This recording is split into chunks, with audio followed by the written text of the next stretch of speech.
Hi, my name is Ann Goldsboro, and this is the presentation portion of my Capstone project, which is drug crimes and the opioid epidemic. We all know that we have a very serious problem in the United States with the opioid epidemic, as well as crimes that relate to it. The drug crimes include the possession, manufacturing, trafficking, and distribution of opioids or drugs. And these drugs have a high propensity to be abused. They are toxic and are considered Schedule 1 drugs or Schedule 1 narcotics. These drugs include, but are not limited to, heroin, cocaine, and morphine. Obviously, these drugs don't commit crimes themselves, but it is a crime to, as I stated, possess, manufacture, traffic, distribute them.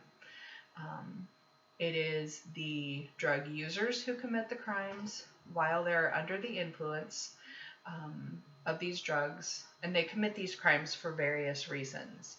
Mostly, they are committing them to obtain more drug money.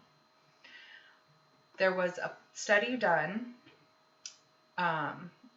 over a period of time, and it was done involving prison inmates, and there were 5,371 property damage offenders and theft offenders, and there were 4,588 drug offenders, again, all prison inmates, who reported that their crimes were for money because they lacked income.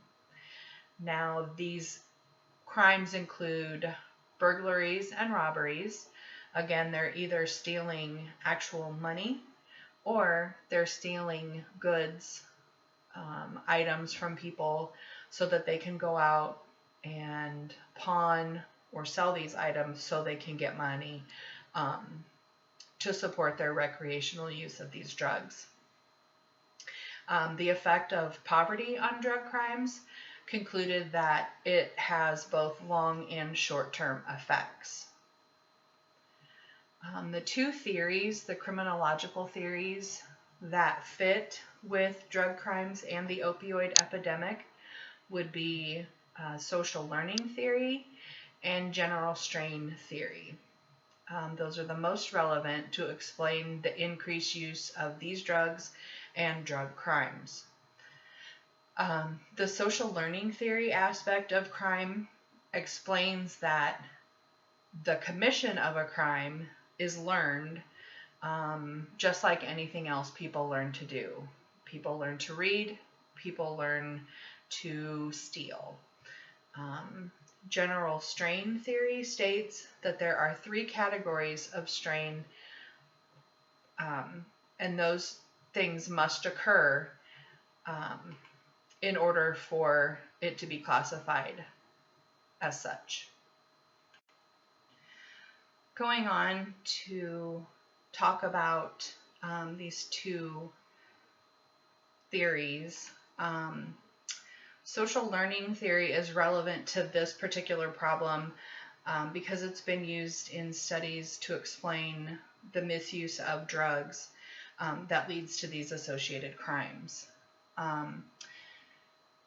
The use of drugs is a social learning process that a person imitates from another person, with most crimes committed because the drug abuse can be justified using the social learning theory. The most recent and relevant studies have supported that social learning theory does explain drug crimes, or it assists in explaining drug crimes and why they're committed.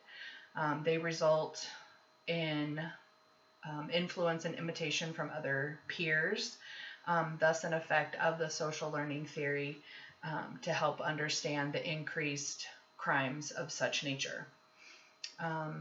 More importantly, non-social reinforcement is an internal reward than the social gratification of those who produce the drug crime behaviors. In other words, the use of drugs and influence on peers can lead to the commission of crimes relating to the effect of drugs. Furthermore, the opioid epidemic can be understood from a social learning perspective in that it's resulted from peer pressure. Exposure to friends who use drugs and other synthetic opioids, such as cocaine, leads to peers learning and imitating from others.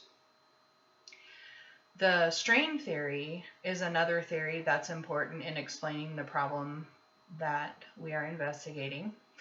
It was developed by Agnew, and it assumes that there are 3 categories of strain that must occur for a crime to occur. The loss of positively valued stimuli strains people to commit crimes, and that could be something such as the breakup of a family, like a divorce, or the breakup of a boyfriend-girlfriend situation. The introduction of negatively valued stimuli would lead people to committing more crimes. Strains have led people to have negative thoughts about other people, thus resulting in negative emotions. The most common strains that lead people into engaging in deviant acts, like the drug crimes and opioid epidemic, include failing to achieve goals in life, rejection by peers, abusive or neglectful parenting, and unemployment, among other hardships in life. It is these strains that make people engage in criminal activities as a way of relieving stress.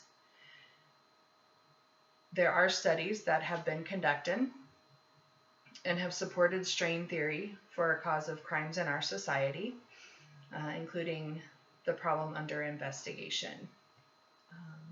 In conclusion, with the criminological theories, general strain and social learning theories can explicitly explain drug crimes and the opioid epidemic among the youths in our society, considering that these acts are learned through various social groups and in society when we face these certain hardships in life. Drug crimes and the opioid epidemic can be decreased through mandatory punishments for those who use opioids and commit crimes. The manufacturing and delivery of opioids should be taken with a lot of weight so that people get charged with these crimes as well. Punishments for opioid users and the drug crime offenders are an option to ensure a reduction in cases. Those punishments can be incarceration, a fine, or both. Opioids, when obtained legally, they're prescribed by doctors and they're used for pain relief. Other pain relief methods and drugs can be used in the place of opioids, and prescribing these harsh drugs should not be the norm any longer.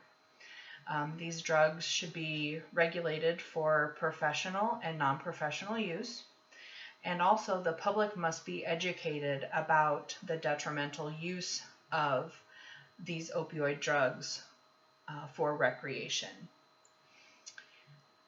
Proper punishments should be delivered to those who are involved with drugs and crime.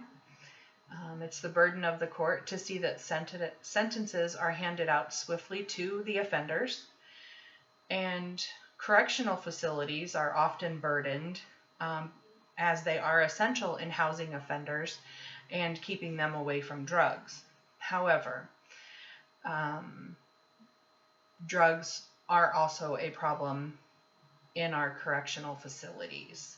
They are brought in by people coming to visit the offenders, and once they are brought in, they tend to spread like wildfire. Um, One thing that would help with this is the offenders should be able to obtain treatment for addiction and rehabilitation while incarcerated. It is essential to reduce recidivism rates and to help control the drug crimes and control the drugs in the prison system. Again, these drugs that are classified as opioids include, but are not limited to, heroin, cocaine, and morphine. These drugs cause abusers to commit crimes, including robberies and burglaries, and they steal items that they can pawn or sell for cash, or they steal money from people so that they can go out and purchase more drugs. The opioid epidemic has put a strain on healthcare, our healthcare system in the United States, because it leads to increased hospitalizations due to overdoses. And those overdoses, if not addressed immediately, can often result in death. Thank you.